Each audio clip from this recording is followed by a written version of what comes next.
अब स्टूडेंट इस एरिया में जो भी पार्ट हैं कॉर्टेक्स रीजन में उनको एक एक करके एक्सप्लेन कर रहा हूँ। तो पहला pre frontal cortex. At first name क्या है एरिया का? तो प्री फ्रंटल कॉर्टेक्स, ये एरिया है प्री फ्रंटल कॉर्टेक्स एरिया, या प्री फ्रंटल कॉर्टेक्स भी कहते हैं। कहाँ पर लोकेशन है? तो इसका लोकेशन है फ्रंटल लोब, इसका लोकेशन है फ्रंटल लोब। अब देखो इसमें जो फंक्शंस बता रहे हैं वो फिक्स होगा, इससे रिलेटेड होगा। जैसे कौन कौन सा फंक्शन है इसका? तो सेट ऑफ इंटेलिजेंसी, इंटेलिजेंसी यानी इंटेलिजेंसी के रूप में ये कार्य करेगा, बुद्धि के रूप में। मेमोरी, मेमोरी इसी एरिया में रहेगा। नॉलेज, नॉलेज का जो डेवलपमेंट होता है इंसानों में, वो नॉलेज जो हम कहते हैं तुम्हारे पास काफ़ी अच्छा है, वो इसी एरिया से डेवलप होता है। इसके बाद एबिलिटी टू एब्स्ट्रैक्ट एक शब्द है, एबिलिटी टू एब्स्ट्रैक्ट, इसका मीनिंग होता है अभूतपूर्व विचार, अभूतपूर्व विचार, ऐसा विचार जो सबसे अलग हो, सबसे हटकर हो, वैज्ञानिक विचार हो, या इसे कल्पना कहते हैं, कल्पना की क्षमता, इसे हम कहते हैं एबिलिटी टू एब्स्ट्रैक्ट ये, या आईक्यू, ये सभी जो देख रहे हो ये सभी इसी प्री फ्रंटल कॉर्टेक्स के क्षेत्र में संबंधित है। इसे इस कारण से ऑर्गन ऑफ माइंड कहते हैं, इस कारण से इस रीजन को ऑर्गन ऑफ माइंड कहते हैं। इसका ये एक टर्म है जिसे याद रखिएगा।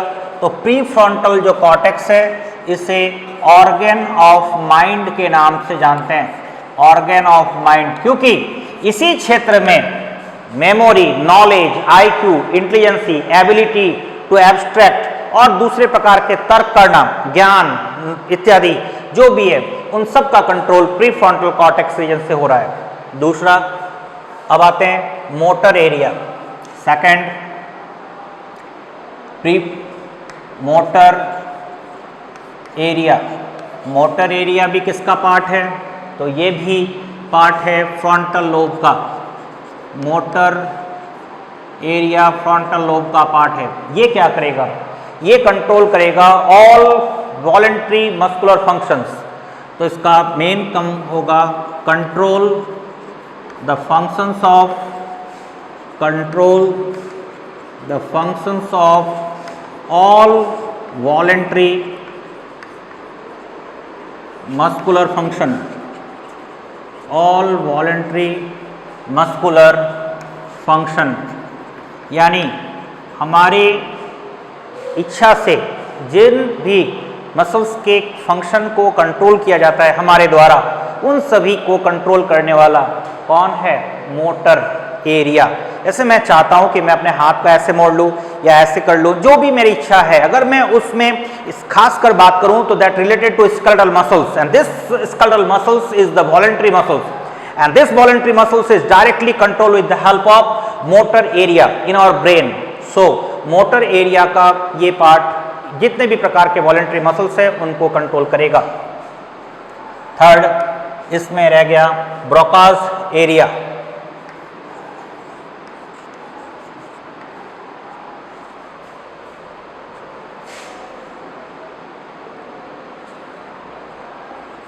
ब्रोकास एरिया, और जो ब्रोकास एरिया है ये भी फ्रंटल लोब का पार्ट है। फ्रंटल लोब ये क्या करेगा? तो Broca's area analysis to speak, यानी बोलने में, यानी इट हेल्प स्पीक, यानी ये बोलने में हेल्प करेगा। जो भी मैं बोलता हूँ, आप बोलते हो, इसमें हेल्प करेगा।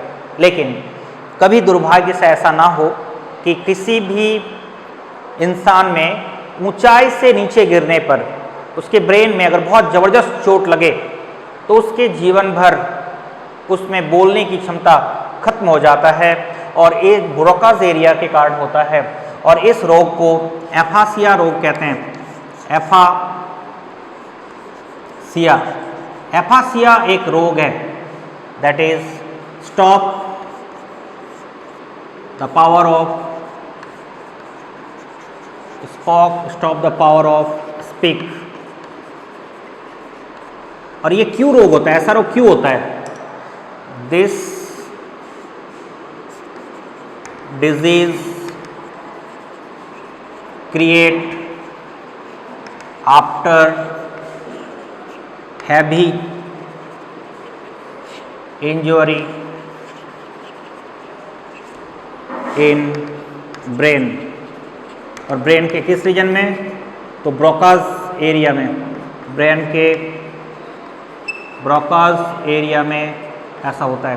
यानी किसी भी इंसान में अगर इस ब्रेन के हिस्से में चोट लगा और अगर वो जर्क को रोक नहीं पाया, जो भी हमारे सेरस लिक्विड है, CSF लिक्विड है, और वो हमारे ब्रेन के अंदर इस ब्रोकाज एरिया तक पहुंच गए, तो फिर उस इंसान के बोलने की जो पावर है वो हमेशा हमेशा के लिए बंद हो सकता है, जिसे एफासिया कहते हैं।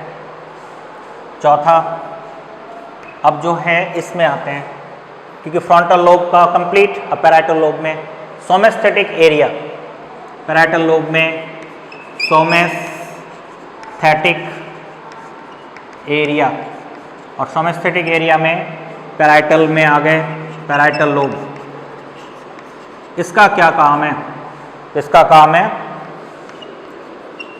फील, टच, यानी स्पर्श, प्रेशर, किसी भी तरह का प्रेशर हो, या बॉडी प्रेशर हो या आउट अंडरस्टैंडिंग प्रेशर हो, डिफरेंट टाइप के टच, प्रेशर, पेन, दर्द हो, या फील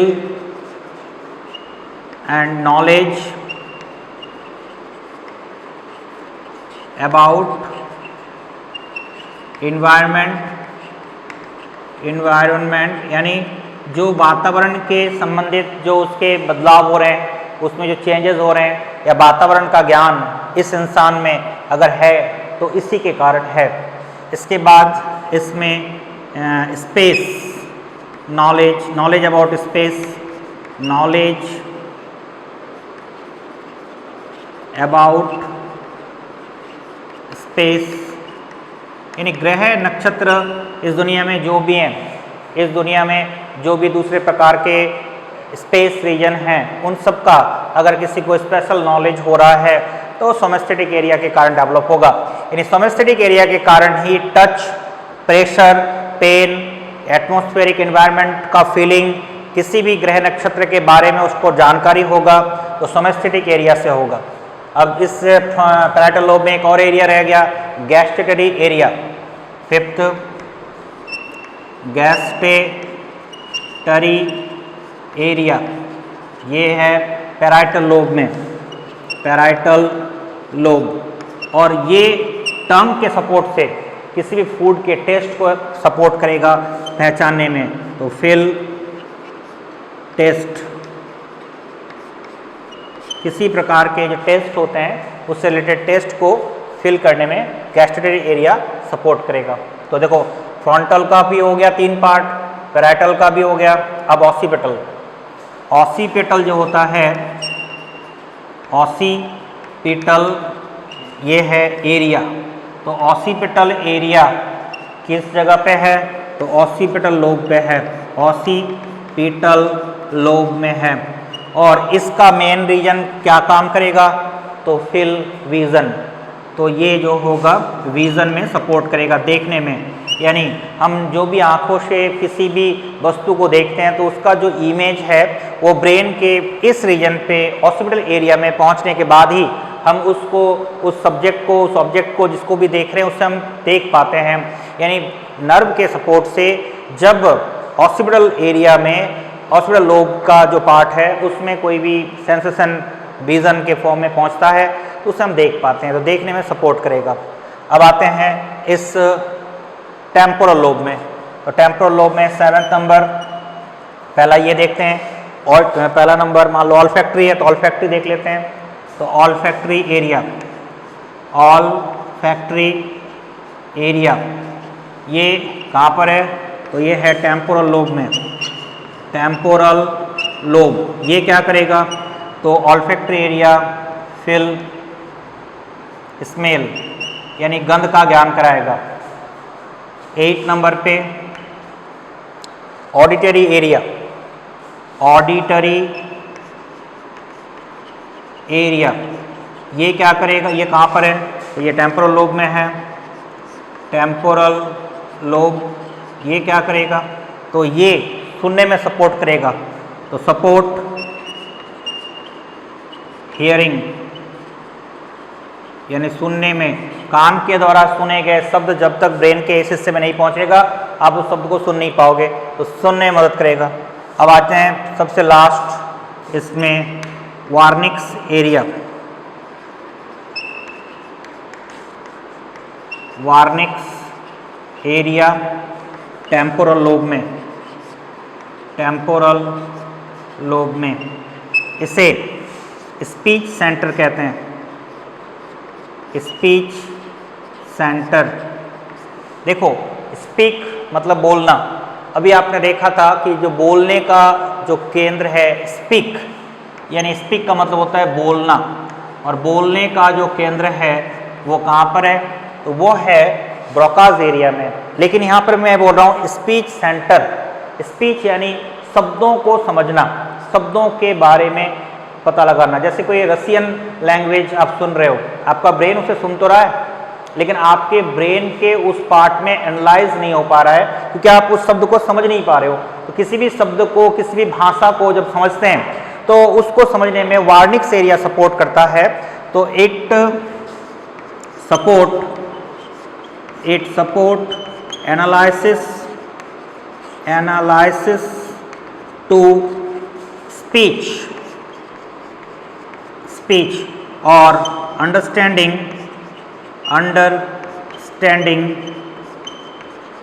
लैंग्वेज, यानी जो शब्द होते हैं लैंग्वेज के उसको समझने में सपोर्ट करेंगे। तो ये हो गया पूरा के पूरे पार्ट कंप्लीट। तो इसे याद रखिएगा, दोबारा समझाते हैं, इनमें से कुछ क्वेश्चन बन सकते हैं ठीक से। इन prefrontal cortex, that the part of the frontal lobe, prefrontal cortex is set of intelligence, memory, knowledge, ability to abstract यानी कल्पना, अभूतपूर्व विचार, IQ, इतने सारे काम करेगा, इसलिए इसे ऑर्गन ऑफ माइंड कहते हैं। दूसरा इसमें है मोटर एरिया, ये वॉलंटरी मसल के फंक्शन को कंट्रोल करेगा। तीसरा ब्रोकाज एरिया, ये स्पीक यानी बोलने को, जैसे मैं बोल रहा हूं इसको कंट्रोल करेगा। और अगर किसी कारण से गहरे चोट लग गए तो एफासिया नाम का डिजीज हो सकता है जिसके कारण बोलना हमेशा हमेशा के लिए बंद हो सकता है। अब बात करते हैं पैराइटल लोब में। तो सोमेस्थेटिक एरिया, ये touch, pressure, pain, feeling of the environmental changes और एनवायरमेंटल नॉलेज और स्पेस के नॉलेज को ये आपको बताएगा। और ये गैस्ट्रेटिक एरिया फूड से रिलेटेड या किसी भी अदर टॉपिक से रिलेटेड टेस्ट जो होगा उसको आपको एहसास कराएगा। अब आते हैं हॉस्पिटल एरिया, ये किसी भी प्रकार के वस्तु को देखने में, विजन में सपोर्ट करेगा। अब आते हैं टेम्पोरल लोब में, ऑडिटरी एरिया सुनने में मदद करेगा। ऑल्फैक्टरी एरिया किसी भी प्रकार के गंध को जो है सूंघने में, स्मेलिंग पावर में सपोर्ट करेगा। और वार्निक्स एरिया जो होगा स्पीच यानी भाषा से संबंधित होगा, जिससे दूसरे के बोलने पर जब हम सुनते हैं तो उसे एनालाइज करने में या उससे संबंधित क्रियाओं को संपादित करने में सपोर्ट करेगा। तो ये था कुछ पार्ट जो बहुत ही इम्पॉर्टेंट है और इस पार्ट को अच्छी तरह से समझ लेना। अब इसको पूरा ले लो।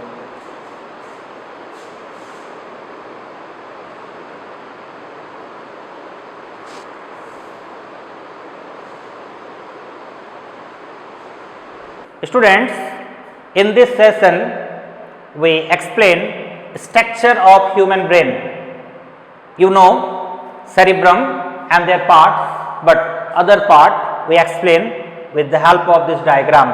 This is NCERT diagram and at first I explain this diagram.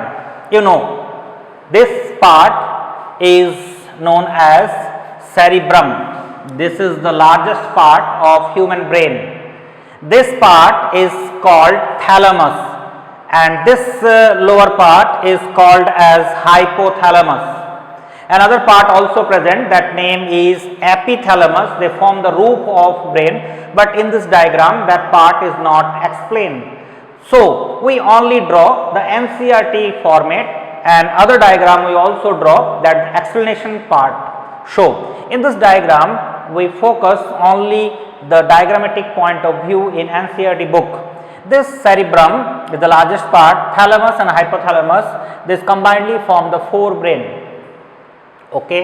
Now in this region present the midbrain, that means just lower part of the cerebrum and upper part of this pons in the midpoint is called as midbrain. So this is the midbrain. This is the part of midbrain. This is the part of midbrain. Okay. And this part is hindbrain. Its structure is known as pons varolii. This part is known as cerebellum. This structure is known as medulla oblongata. These are called as hindbrain, and this is the midbrain. Students, you remember, in general we use a term that name is brain stem. All involuntary function directly controlled with the help of brain stem, most important part. And midbrain and hindbrain is combinedly known as brain stem. That means midbrain, this is the midbrain part, and hindbrain is combinedly known as brain stem. But really brain stem means a stem like structure, that is straight structure. In this region a straight structure is present, which structure is participate in this stem structure? Midbrain. This is called as pons varolii, and this is the medulla oblongata. Cerebellum is not participate. So in this diagram, pons and medulla, we focus this part, pons and medulla and midbrain. That means in the part of the hindbrain, pons and medulla are participate in the formation of brain stem. तो कभी अगर ऐसा question आए कि brain stem किससे किससे मिलकर बना होता है, तो आप कहोगे कि ब्रेन स्टेम बना होता है मिड ब्रेन, पोन्स और मेडुला ऑब्लोंगाटा से मिलकर, यानी mid brain, pons and medulla oblongata. अगर ऐसा नहीं आए और नॉर्मल क्वेश्चन आ जाए तो ये दो पार्ट मैक्सिमम पॉइंट को शो कर रहा है और ये दोनों हिंड ब्रेन का पार्ट है, इसलिए आप ऐसा भी कह सकते हो कि ये मिड ब्रेन और हिंड ब्रेन के कॉम्बिनेशन से ब्रेन स्टेम बने होते हैं। ये भी गलत नहीं है, और मिड ब्रेन और हिंड ब्रेन के पार्ट मिलकर ब्रेन स्टेम बने होते हैं। लेकिन हिंड ब्रेन का कौन सा पार्ट ब्रेन स्टेम में पार्टिसिपेट नहीं होता? तो सेरिबेलम पार्टिसिपेट नहीं होता और पोन्स और मेडुला पार्टिसिपेट होता है। ठीक है, अब देखो इसके बाद इसके लोअर पार्ट में spinal cord, this structure is called as cerebellum. Many other structure also present, but उनको यहाँ पर दिखाया नहीं गया है। You know, cerebrum is two equal halves form and the equal halves combinedly form the cerebral hemisphere। तो ये cerebral hemisphere के पॉइंट को शो कर रहा है, और इसके जो भी पॉइंट आप देख रहे हो इसमें कुछ स्ट्रक्चर दिख रहे हैं जो अंदर की तरफ धंसा हुआ है, सिकुड़ा हुआ या धंसा हुआ जो स्ट्रक्चर है, that name is sulci. Sulci means groove, अंदर की तरफ धंसा हुआ स्ट्रक्चर है, इसलिए इसे सल्की कहते हैं। और कुछ स्ट्रक्चर देख रहे हो ऊपर की तरफ उभरा हुआ है, उसे गायरी कहते हैं, और गायरी मीन्स रिजिड। अब इसे आप ऐसा समझें कि सपोज करें कि कोई पेपर है और उस पेपर को मैंने फोल्ड कर दिया, ठीक है, और फोल्ड करने के बाद उस पेपर में अगर हम देखें तो फोल्ड करने पे जो उभरा हुआ स्ट्रक्चर है फोल्ड की तरफ, या मान लो मैं इस डस्टर को फोल्ड कर रहा हूँ, इस डस्टर के पार्ट को ले लो, ये प्लेन है, इसको मैंने फोल्ड किया, तो फोल्ड करने पे ये जो ऊपर की तरफ उभरा हुआ है इस स्ट्रक्चर का नाम है गायरी। और ये जो फोल्ड फॉर्म में बन रहे हैं, जो फोल्ड हो चुका है यहाँ पर, इसका नाम है सल्की।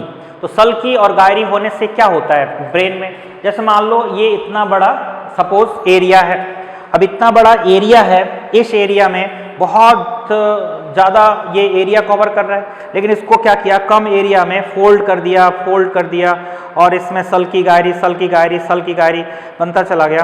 तो ये देखो छोटा सा एरिया में बहुत बड़ा एक पॉइंट समा गया आकर, दैट मीन्स सरफेस एरिया को इसने इंक्रीज कर दिया, क्योंकि इसमें कम जगह में बहुत ज़्यादा ब्रेन के पार्ट को रखने के पावर इसके अंदर डेवलप हो गए। सो आप कह सकते हो कि सल्की एंड गायरी जो इसमें बना हुआ है, ये होने से एक फ़ायदा है कि ब्रेन का जो सरफेस एरिया है, ब्रेन सरफेस एरिया इंक्रीज, और ये कम जगह में बहुत ज़्यादा ब्रेन को इसके अंदर में सल्की एंड गायरी के फॉर्म में रख सकता है। आप ये जानते हो कि ब्रेन के आउटर पार्ट में, जो ब्रेन का आउटर रीजन है, इसमें ग्रे मैटर है और इसको सेरिब्रल कॉर्टेक्स के रूप में इधर दिखाया था, उसने एक्सप्लेन किया था, और it's known as grey matter, और अंदर की तरफ जो भी पार्ट है वो व्हाइट मैटर के फॉर्म में बना हुआ है। तो grey matter and white matter दो प्रकार के स्ट्रक्चरल पॉइंट्स न्यूरॉन के कलर के अकॉर्डिंग इसमें शो हो रहे हैं, एंड इस स्ट्रक्चर्स में बस इतना ही है। यानी आपने देखा फोर ब्रेन में cerebrum, thalamus, hypothalamus, mid brain के पार्ट यहाँ से, फिर पोन्स, सेरिबेलम, मेडुला ऑब्लोंगाटा, कह सकते हो mid brain, hind brain combinedly form the brain stem, और एग्जैक्ट के फॉर्म में mid brain and pons and medulla combinedly form the brain stem, and brain stem control all involuntary functions, involuntary muscular function, involuntary muscular functions जो भी हैं उन सब का control यही करेगा ब्रेन स्टेम। ये स्पाइनल कॉर्ड का पार्ट है, और इसमें सल्की एंड गायरी और सेरिब्रल हेमिस्फीयर दो पार्ट में डिवाइडेड है इस पॉइंट में। अब मैं आपको इस डायग्राम में से हटकर एक डायग्राम बना रहा हूँ जिसमें आप और भी पार्ट को देख पाओगे, जो एक्सप्लेनेशन पॉइंट ऑफ व्यू से बहुत इंपॉर्टेंट होगा। तो now student we draw a human brain. This is the cerebellum, नाम बाद में लिख दूंगा, पहले एक्सप्लेन कर diagram. This is the lower part, ये पोन्स, ये मेडुला और ये सेरिबेलम का कनेक्टेड पॉइंट है। यहाँ पर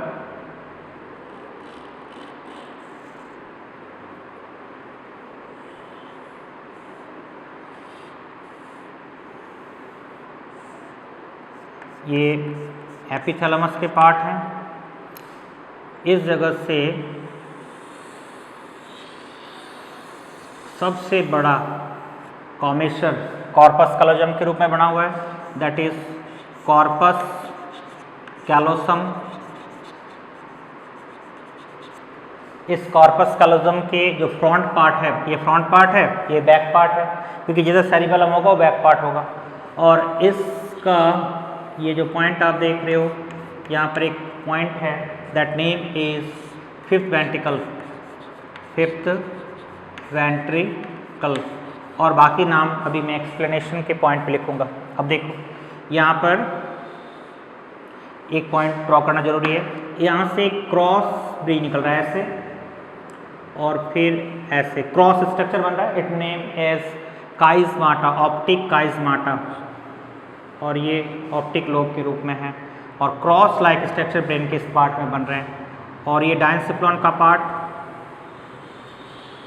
यहाँ गया। ये जो पार्ट है यहाँ पर बैक पार्ट में हाइपोथैलेमस का मेमोरी बॉडी, इसके नीचे यहाँ पर पिट्यूटरी ग्लैंड, इसके बाद ये यहाँ चला गया, ऐड हो गया दोनों, और फिर ये इस तरह से घूमता हुआ इस पार्ट में आकर ऐड हो गया। और इसमें सिंपल फॉर्म में मैं दिखा रहा हूँ, ये सल्की एंड गायरी के पार्ट है। This is the part of sulci and gyri. Many sulci and many gyri present in human brain, और ये फोल्ड के फॉर्म में होगा and they increase the surface area of the brain. ठीक है, और इसमें एक मेम्ब्रेनस स्ट्रक्चर्स है, इसको कनेक्ट करने के लिए ऐसा, बस ब्रेन के पार्ट कंप्लीट। आप जानते हो कि ह्यूमन ब्रेन में the largest part of human brain is known as cerebrum. Cerebrum, so this is the part of cerebrum. You know, the outer part of human brain is covered by gray matter. So this whole region, not in the surface, the outer whole region present the gray matter. So this name is gray matter. And inner, this inner part of the whole part of inner region in brain is formed with the help of white matter. That means two type of matter present in human brain that draw in this form, and this is called as white matter, and this surface area is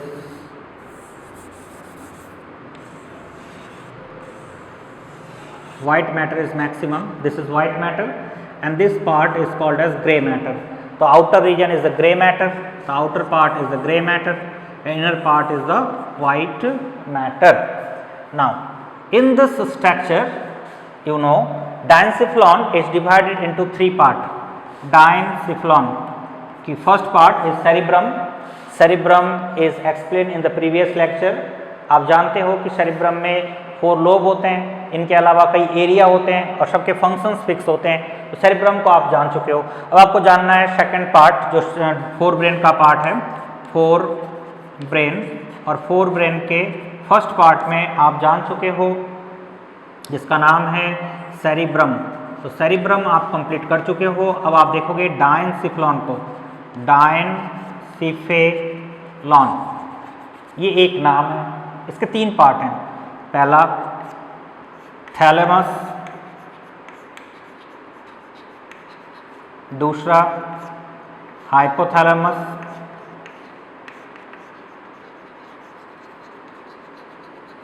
and third is epithalamus. Epithalamus in NCERT diagram epithalamus को draw नहीं किया गया था, इसमें draw किया गया है और आप देख सकते हो। Thalamus is the largest part of डायनसिफलॉन।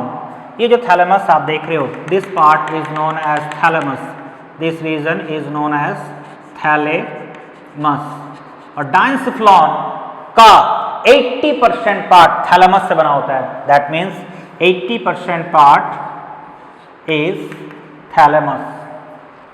Hypothalamus, ये लोअर रीजन जो देख रहे हो, at name is hypothalamus, hypothalamus.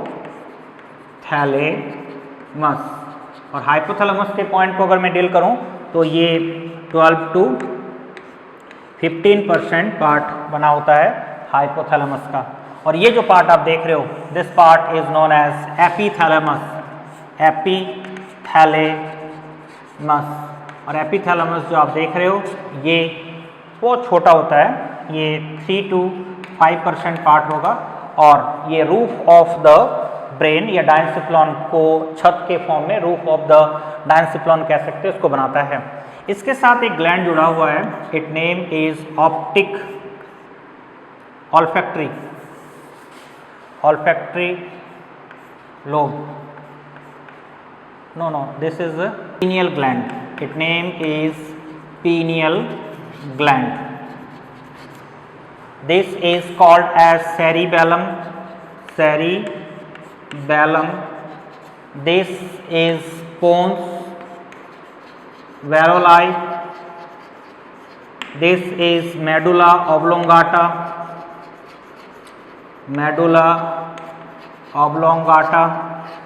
and the lower part, you know, connect to spinal cord. That means brain connect to spinal cord, and brain and spinal cord combinedly form the central nervous system. So it enter into the brain and spinal cord. Brain and spinal cord are interconnected, and this part is hypothalamus. The back part of hypothalamus, because this is the front part, so this is the back part of the hypothalamus, found mammillary body. mammillary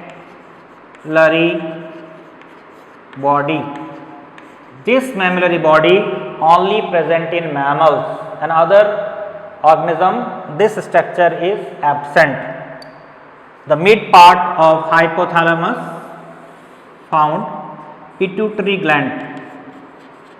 Pituitary gland connect to hypothalamus with the help of a tube-like structure, and this tube-like structure is called as infundibulum. Infundibulum, and this is optic chiasma,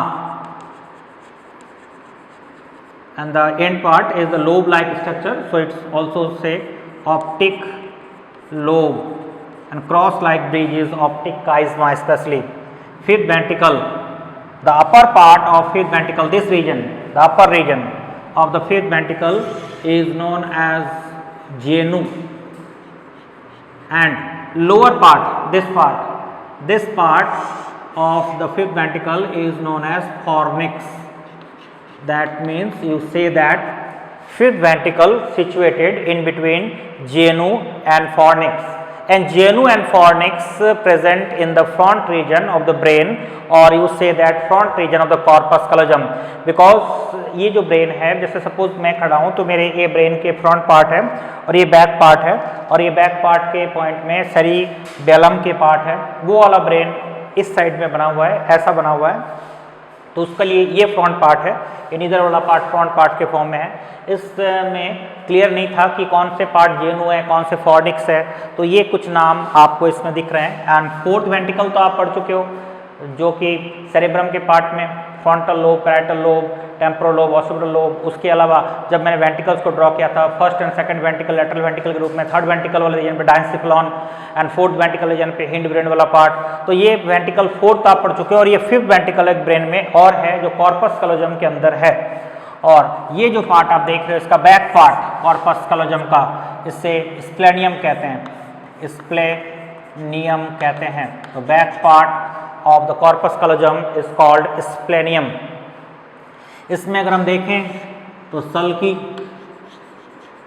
group like structure is called sulci, and up like structure, rigid like structure is called gyri, rigid like structure is gyri, sulci and gyri. Most probably all the name have to complete, so we explain the part of the brain. This is the cerebrum, largest part of human brain. So cerebrum, you know, complete part explained in the previous lecture. Now diencephalon is formed with the help of three structures. One is thalamus. Thalamus is the largest part and it's called the relay center. I explain this part into the next lecture, but in here only explain the diagrammatic part.